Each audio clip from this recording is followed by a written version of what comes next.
Fala galerinha, beleza? Professor William Mantegão, mais uma vez aqui, trazendo o nosso oitavo dos 10 temas mais cobrados nos últimos 5 anos do Enem.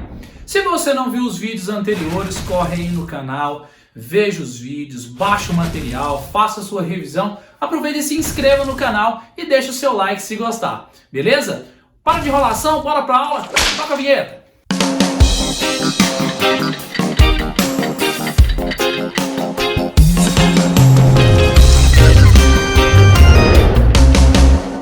Galerinha, a aula de hoje é sobre geomorfologia. Mas professor, esse tema é recorrente? É que recorrente. É relevante? Muito relevante. Ele é relevante não só para a sua prova, mas também para a nossa vida, para o cotidiano das cidades. Quando nós pensamos lá o espaço rural também, né? Então, nós já passamos por algumas coisas aqui relacionadas à geomorfologia quando nós falamos de questão ambiental, quando nós falamos de climatologia, quando nós entendemos alguns problemas urbanos, lá na aula de urbanização.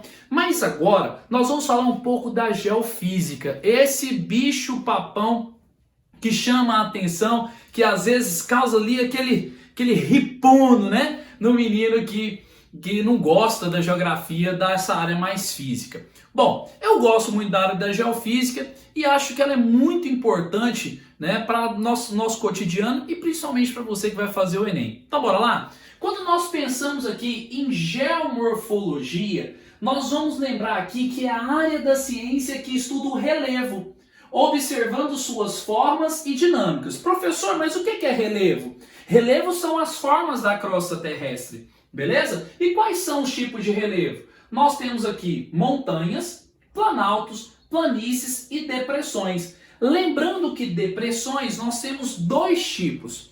As depressões relativas, que são rebaixamentos em relação ao relevo predominante, e as depressões absolutas, que são rebaixamentos em relação ao nível do mar, quando é mais baixo do que o nível do mar. Belezinha? Então, depressão relativa e depressão absoluta. Professor, então vale é um tipo de depressão?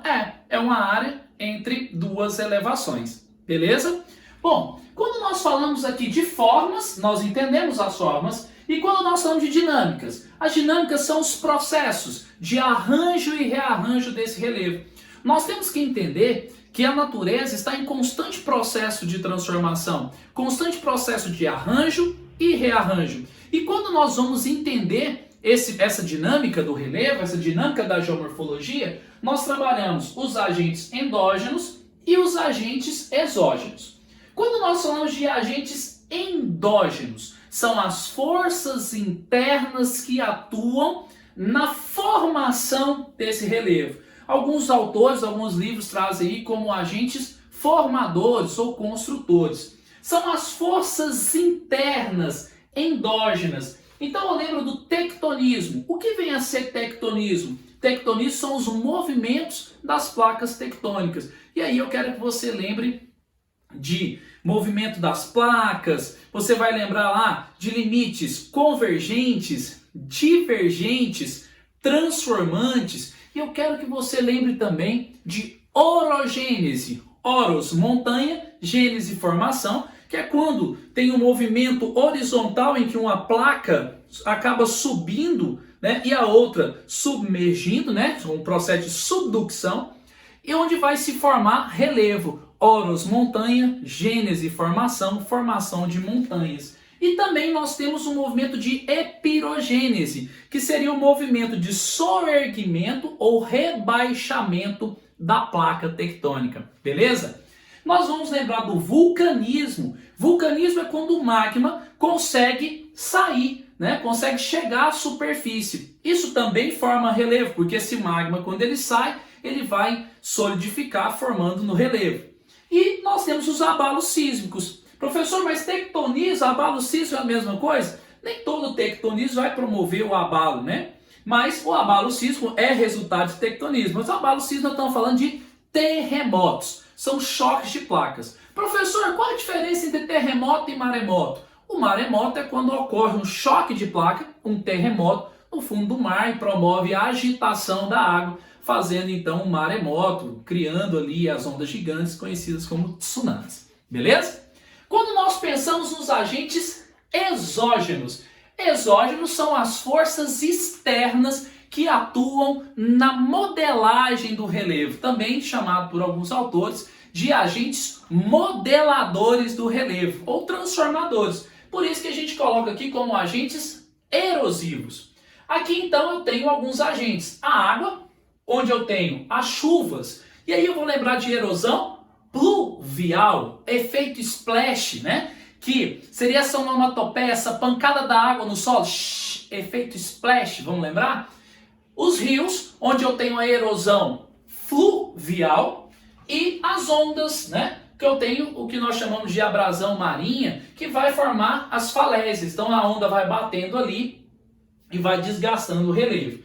Eu tenho os ventos com erosão eólica, eu tenho pressão, temperatura, os agentes biológicos e a ação antrópica, que é a ação humana.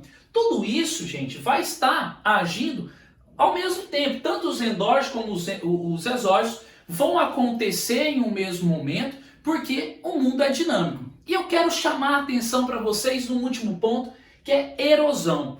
Isso causa uma confusão danada, principalmente quando a gente vai ver alguma reportagem, e aí o repórter fala assim, tô aqui filmando a erosão. Eu tô aqui filmando o resultado de um processo erosivo. Comumente chama-se o buraco ali de erosão. Mas a erosão é o processo de desgaste do solo, que nós vamos dividir em 3 etapas. O intemperismo, que é o desgaste, o transporte do material, né, que é o deslocamento desse material, e o depósito, a deposição ou a sedimentação do material. Todo esse processo nós chamamos de processo erosivo. Beleza? Se você gostou, deixa o seu like aí. Baixa o material que está aí na descrição, material muito bacana, com exercícios, gabaritos, comentários. E vamos para cima para fazer desse o seu último Enem. Valeu? Muito obrigado, fique com Deus. Tchau!